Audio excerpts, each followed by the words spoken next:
بسم اللہ الرحمن الرحیم۔ ایک مرتبہ ملک الموت یعنی حضرت اسرائیل علیہ الصلاۃ والسلام حضرت یعقوب علیہ الصلاۃ والسلام کے پاس پہنچے تو حضرت یعقوب علیہ السلام نے پوچھا، کیا تم میری روح قبض کرنے کے لیے آئے ہو، مجھ سے ملاقات کرنے کے لیے آئے ہو؟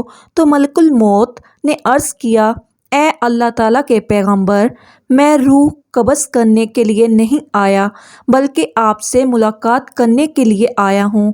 تو حضرت یعقوب علیہ السلام نے فرمایا، ٹھیک ہے، لیکن جب تم میری روح قبض کرنے کے لیے آؤ تو کوئی قاصد میری طرف روانہ کرنا، کوئی پیغام میری طرف بھیج دینا۔ تو ملک الموت نے کہا کہ میں جب آپ کی روح قبض کرنے کے لیے آؤں گا تو اس سے پہلے 2 یا 3 قاصد کو آپ کی طرف روانہ کروں گا اور آپ کو اطلاع دے دیں گے۔ چنانچہ ایک وقت آیا جب ملک الموت حضرت یعقوب علیہ الصلاۃ والسلام کے پاس اچانک آ گئے اور روح قبض کرنے کی بات کہی تو حضرت یعقوب علیہ السلام نے فرمایا کہ تم نے تو مجھ سے کہا تھا کہ میں کوئی قاصد بھیجوں گا، کوئی پیغام دینے والے کو آپ کے پاس بھیجوں گا، آپ اچانک روح قبض کرنے نہیں آؤ گے۔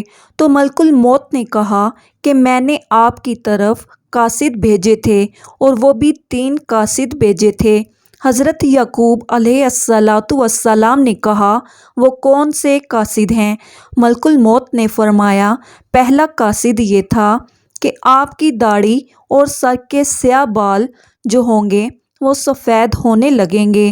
دوسرا قاصد میرا یہ تھا کہ آپ کے جسم میں جو طاقت اور توانائی تھی وہ ختم ہونے لگے گی اور آپ کے جسم میں کمزوری آنے لگے گی۔ اور تیسرا قاصد میرا یہ تھا کہ آپ کی کمر جو بالکل سیدھی تھی وہ آہستہ آہستہ جھکنے لگی۔ تو یہ 3 نشانیاں ملک الموت نے بتلائیں اور ملک الموت یعنی حضرت اسرائیل علیہ الصلاۃ والسلام نے فرمایا کہ ہر مرنے والے کے پاس تقریباً میرے قاصد آتے رہتے ہیں، لیکن لوگ ان کو نہیں سمجھتے، لوگ ان کو نہیں مانتے ہیں۔ اگر مرنے والا بندہ اپنی زندگی میں نیکی و تقوی میں مشہور تھا، پھر اس کی موت کے بعد اس کا چہرہ خوبصورتی سے چمک اٹھا تو یہ ایسی علامت ہے جس سے اچھا تاثر لیا جا سکتا ہے اور اس پر خیر کی امید کی جا سکتی ہے۔ مثال کے طور پر مرنے کے بعد لوگ اس کی تعریف کریں اور اس کے لیے دعائیں کریں تو یہ اس کے نیک ہونے کی نشانی ہے۔ اسی طرح زندگی میں اچھے لوگوں کی صحبت بھی انسان کے نیک ہونے کی نشانی ہے۔ حسن خاتمہ کے بہت سے اسباب ہیں جن میں اللہ تعالیٰ کی اطاعت پر استقامت، اللہ تعالیٰ کے بارے میں حسن ظن، سچائی، پرہیزگاری، توبہ اور موت کو کثرت سے یاد کرنا اور دنیاوی چاہتیں مختصر کرنا، آخرت کی فکر اور نیکوکار لوگوں کی صحبت قابل ذکر ہے۔ ناظرین، روح جب جسم کو چھوڑنے کے لیے بالکل تیار ہو یعنی موت سے تقریباً 24 گھنٹے پہلے تو ہاتھوں، پاؤں، گھٹنوں کی جلد پر محسوسات ختم ہو جاتی ہے اور ان کا رنگ بدلنا شروع ہو جاتا ہے اور یہ نیلا یا ارغوانی رنگ اختیار کرنا شروع کر دیتا ہے۔ یہ نشانی واضح نشانی ہے جس میں سانس اکھڑنا شروع ہوتا ہے اور بے ترتیب ہوتا چلا جاتا ہے اور دھیرے دھیرے بجھ جاتا ہے۔ ام المومنین حضرت عائشہ صدیقہ رضی اللہ تعالی عنہا سے روایت ہے کہ نبی کریم صلی اللہ تعالی علیہ وآلہ وسلم نے ارشاد فرمایا کہ جب اللہ تعالیٰ کسی بندے کو نیک بخت بنانا چاہتا ہے تو مرنے سے 1 سال پہلے ایک فرشتہ اس کے پاس بھیجتا ہے اور وہ اس کو درست کرتا ہے اور نیک عمل کی طرف خواہش دلاتا ہے یہاں تک کہ وہ نیک حالت میں مرتا ہے اور سب لوگ کہتے ہیں کہ یہ شخص نیک حالت میں مرا ہے، اور جب ملک الموت حاضر ہوتا ہے اس وقت اللہ تعالیٰ اس کی آخرت میں رہنے کی جگہ یعنی وہاں کے سامان اور راحتوں کو جو اللہ پاک نے اس کے لیے مہیا کر رکھے ہیں تیار کر رکھے ہیں اس کو دکھا دیتا ہے۔ اس کی روح خوش ہو کر نکلنے کا قاصد کرتی ہے۔ اس وقت یہ شخص اللہ تعالیٰ سے ملاقات کرتا ہے اور اللہ تعالیٰ اس کی ملاقات کو پسند بھی کرتا ہے۔ پھر ملک الموت روح قبض کرتا ہے، اور جب اللہ تعالیٰ کسی بندے کے ساتھ برا کرتا ہے تو مرنے سے 1 سال پہلے اس کے پاس ایک شیطان بھیجتا ہے۔ وہ اس کو گمراہ کرتا ہے اور بہکاتا رہتا ہے یہاں تک کہ بری حالت میں مرتا ہے، اور سب لوگ کہتے ہیں کہ بری حالت میں مرا۔ اور جب ملک الموت حاضر ہوتا ہے تو اس وقت اللہ تعالیٰ اس کی آخرت میں رہنے کی جگہ اس کو دکھاتا ہے، تو اس کی روح خوف سے بدن کے اندر گھس جاتی ہے۔ اس وقت اللہ تعالیٰ کی ملاقات یعنی سامنے آنے کو یہ ناپسند کرتا ہے، اور اللہ تعالیٰ اس کی ملاقات کو بھی ناپسند کرتا ہے۔ پھر ملک الموت اس کی روح سختی سے کھینچ کر قبض کرتا ہے۔ کتاب الغذا کے مصنف اس حدیث کی تشریح میں کہتے ہیں کہ ملک الموت کے بلانے پر جان اس طرح سے نکلتی ہے جیسے سپیرا سانپ کو اس کے سوراخ سے بلائے، اور مومن اور کافر دونوں کے جسموں سے روح نکلنے کی حالت یکساں ہوتی ہے۔ فرق صرف یہ ہے کہ مومن کی جان تو خود نکل جانا چاہتی ہے اور کافر کی جان جسم کے اندر واپس جانا چاہتی ہے۔ حضرت جابر رضی اللہ تعالیٰ عنہ سے روایت ہے کہ میں نے رسول اللہ صلی اللہ علیہ وآلہ وسلم کو وفات سے 3 دن قبل یہ کہتے سنا کہ تم میں سے جو کوئی مرے تو اس حالت میں مرے کہ وہ اللہ تعالیٰ کی نسبت اچھا گمان رکھتا ہو، اللہ تعالیٰ کے ساتھ اعمال صالحہ سے پیدا ہوتا ہے۔ پس حاصل ارشاد کا یہ ہوا کہ مال صالحہ کی پابندی اس قدر کرو مرتے وقت حق تعالیٰ کے ساتھ حسن ظن پیدا ہو جائے۔ حضرت انس بن مالک رضی اللہ تعالیٰ عنہ نے فرمایا کہ رسول کریم صلی اللہ علیہ وآلہ وسلم نے ارشاد فرمایا کہ دیکھو تم میں سے جو کوئی مرے تو اس حالت میں مرے کہ وہ اللہ پاک کی نسبت اچھا گمان رکھیں، کیونکہ اللہ تعالیٰ سے اچھا گمان رکھنا جنت کی قیمت ہے، یعنی جس کو حق تعالیٰ سے حسن ظن پیدا ہو گیا وہ جنت میں چلا گیا۔ ایک روایت میں ہے امیر المومنین حضرت عمر بن خطاب رضی اللہ تعالیٰ عنہ نے فرمایا کہ رسول کریم صلی اللہ علیہ وآلہ وسلم نے کہا، جب اللہ تعالیٰ کسی بندے کو دوست رکھتا ہے اس کو شہید جیسی خوشگوار چیز دیتے ہیں، یعنی اعمال صالحہ اور اخلاق حسنہ کی توفیق عطا فرما دیتے ہیں۔ صحابہ کرام رضوان اللہ تعالیٰ علیہم اجمعین نے کہا، کس طرح کرتا ہے؟ آپ نے فرمایا، مرنے سے پہلے نیک کام کرتا ہے یہاں تک کہ اس کے پڑوسی اس سے خوش ہو جاتے ہیں۔ حضرت سلمان فارسی رضی اللہ تعالیٰ عنہ سے روایت ہے کہ میں نے رسول کریم صلی اللہ علیہ وآلہ وسلم کو فرماتے سنا کہ میت کو موت کے وقت پیشانی سے اگر پسینہ آئے، آنکھ سے آنسو اور ناک کے سوراخ کشادہ ہو تو یہ اللہ تعالیٰ کی رحمت ہے جو اس پر نازل ہوئی ہے۔ گلے میں آواز پلٹ کر کھائی جیسے کہ اونٹ کا گلا گھونٹنے سے آواز آتی ہے اور اس کا رنگ بدر رنگ ہو جائے اور منہ سے جھاگ نکلے تو یہ اللہ تعالیٰ کا عذاب ہے۔ ناظرین، جب بندہ کی عمر ختم ہو جاتی ہے تو 40 دن باقی رہ جاتی ہیں تو حضرت اسرائیل علیہ السلام کے سامنے اس کا ایک پتا گر جاتا ہے، اس پر اس بندے کا نام لکھا ہوتا ہے۔ اس وقت کے تمام فرشتے اس کو مردہ کہتے ہیں، یعنی مردوں میں شامل کر لیتے ہیں، اور وہ دنیا میں 40 دن تک زندہ ہے۔ جب 40 دن پورے ہو جاتے ہیں تو ملک الموت اس کے پاس آتا ہے اور اس کے سامنے بیٹھتا ہے۔ اس وقت بندہ اپنی موت کی تکلیف میں ہوتا ہے۔ جب ملک الموت کو دیکھتا ہے تو گھبرا کر پوچھتا ہے کہ تم کون ہو اور تمہارا کیا ارادہ ہے؟ وہ کہتا ہے کہ میں ملک الموت ہوں، مجھے تمہاری روح قبض کرنے کا حکم ہوا ہے۔ یہ سن کر وہ منہ پھیر لیتا ہے اور آنکھیں پتھر آ جاتی ہیں۔ ملک الموت کہتا ہے تو مجھ کو نہیں جانتا، میں وہ ہوں کہ جس نے تیرے رشتہ دار اور تیرے ماں باپ کی روح قبض کی ہے، اور آج تیری روح قبض کروں گا تو دنیا کا حال کیسا دیکھا۔ بندہ کہتا ہے میں نے دنیا کو بے وفا اور مکار پایا، پھر اللہ تعالیٰ کے حکم سے دنیا اس کے پاس آئے گی اور کہے گی اے نافرمان، تو نے اپنے رب کی کس قدر نافرمانی کی اور کس قدر تو نے گناہ کیے۔ تو نے نصیحت کی، بہت ساری باتیں سنی، لیکن تم نے جانا کہ ہم دنیا میں ہمیشہ رہیں گے۔ یاد رکھو کہ میں تجھ سے اور تیرے اعمال سے بیزار ہوں۔ پھر اس کا اعمال اس کے سامنے آئے گا اور کہے گا اے نافرمان، تو نے ناحق طریقے سے مجھ کو حاصل کیا۔ اگر تو غریب اور مسکین پر خرچ کرتا تو آج تیرے کام آتا۔ روایت میں ہے کہ جب آدمی کی زبان بند ہو جاتی ہے، 4 فرشتے اس کے پاس آتے ہیں اور سلام کرتے ہیں۔ پہلا فرشتہ آتا ہے، وہ سلام کہتا ہے اے بندے اللہ کے، میں تیری روزی پر موکل تھا، میں نے تمام زمین پر پورا پرچم تک تلاش کیا مگر تیری روزی کا ایک لقمہ بھی کہیں نہ پایا۔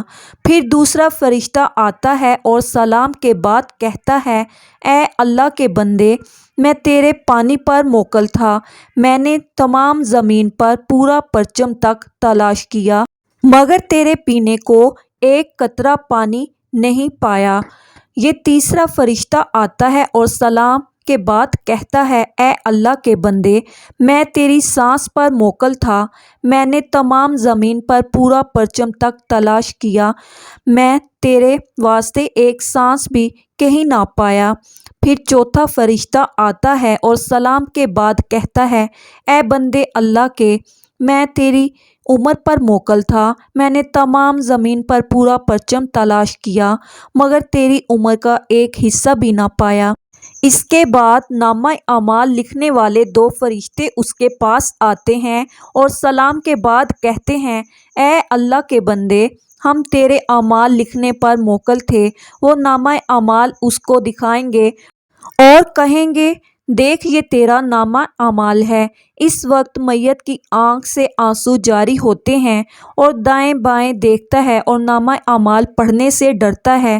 اس کے بعد ملک الموت اس کی روح قبض کرتے ہیں۔ روایت میں ہے کہ ربیع بن انس رحمۃ اللہ علیہ سے کسی نے پوچھا کہ ملک الموت تنہا ہی سب کی روح قبض کرتے ہیں یا ان کے ساتھ اور بھی فرشتے شریک ہوتے ہیں؟ تو فرمایا کہ روح قبض کرنے کا کام انہی کے حوالے ہے، لیکن اس کام پر ان کے ساتھ بہت سے فرشتے مدد کے واسطے دیے گئے ہیں اور ملک الموت ان کے سردار ہیں، ان کا ہر قدم دنیا کے پرچم کے برابر ہے۔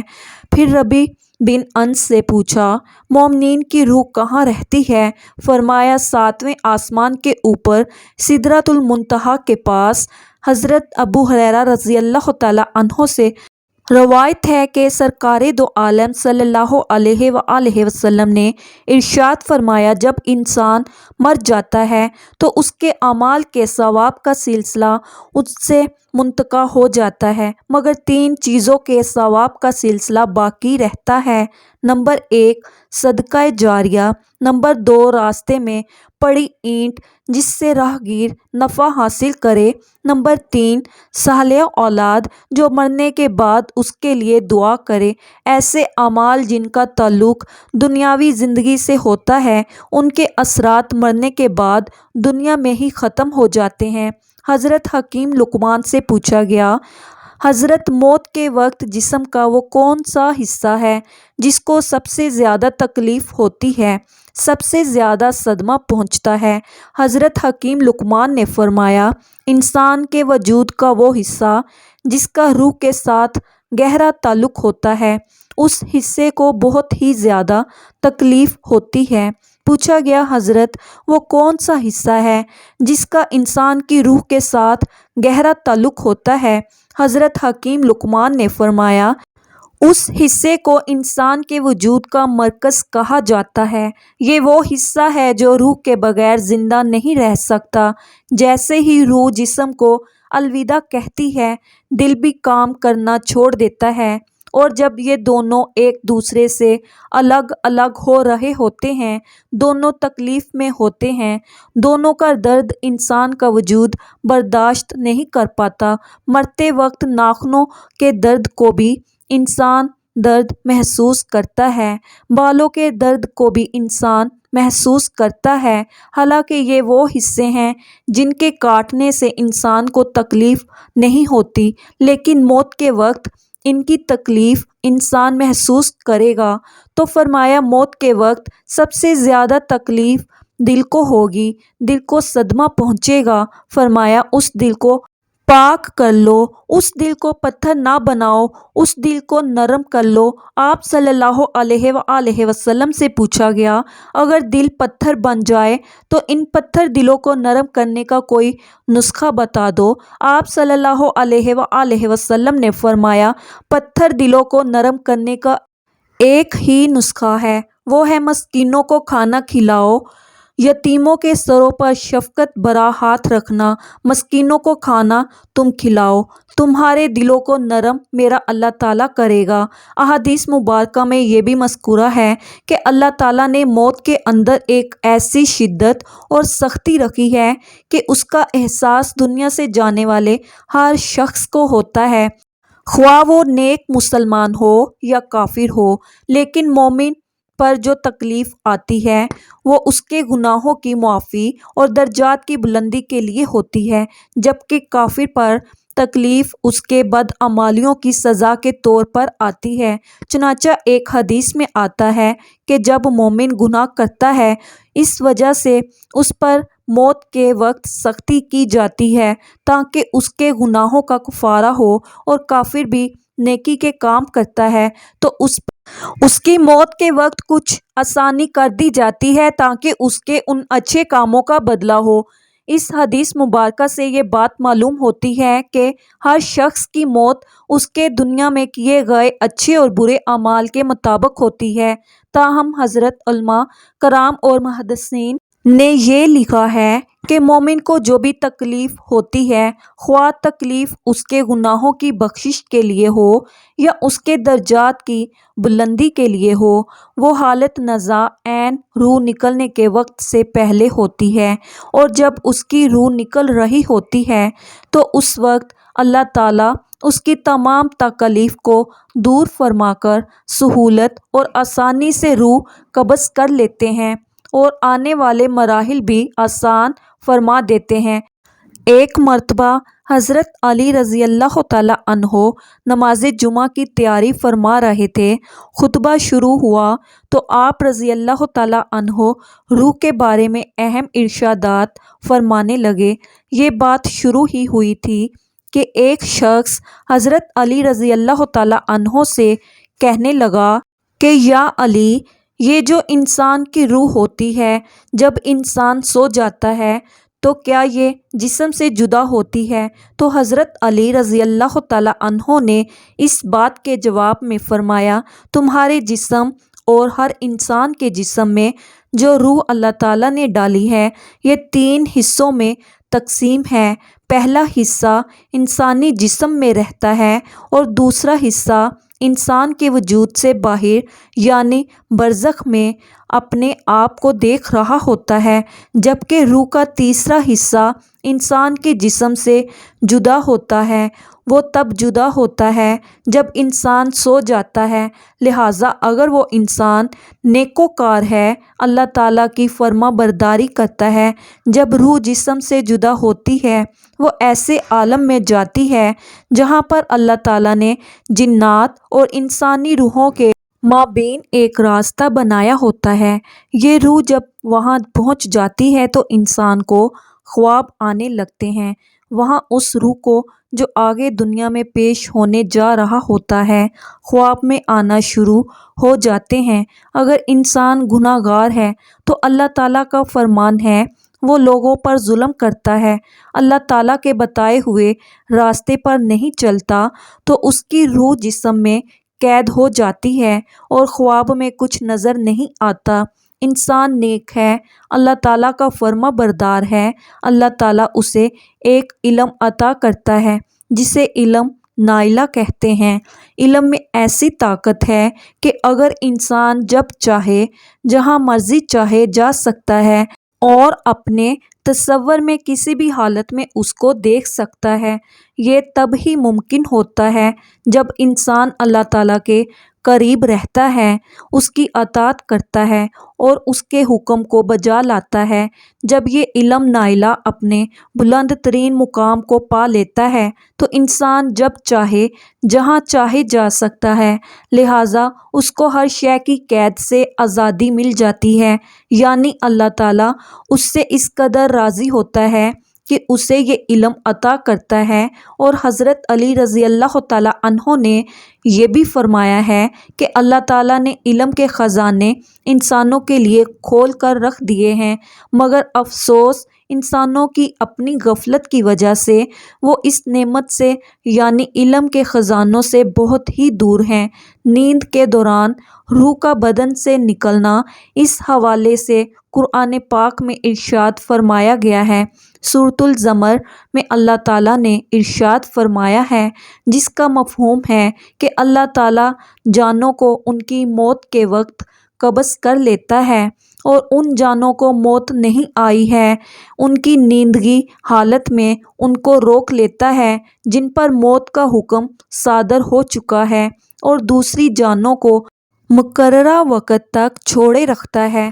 بے شک اس میں ان لوگوں کے لیے نشانیاں ہیں جو غور و فکر کرتے ہیں۔ روح کی دو قسمیں ہیں، ایک حیوانی اور دوسری سیرانی۔ حیوانی وہ ہے جو نیند کی حالت میں بھی موجود رہتی ہے، اس لیے انسان زندہ رہتا ہے۔ اگر یہ چلی جائے انسان مر جاتا ہے، جسم سے فقط رابطہ توڑا جاتا ہے۔ اللہ تعالیٰ ہمیں بہتر عمل کرنے کی توفیق عطا فرمائے اور ہمیں اپنے پیارے حبیب صلی اللہ علیہ وآلہ وسلم کی شفاعت عطا فرمائے، آمین یا رب العالمین۔ ناظرین، کمنٹ باکس میں اپنی اچھی رائے کا اظہار ضرور کیجیے گا۔ شکریہ، اللہ حافظ۔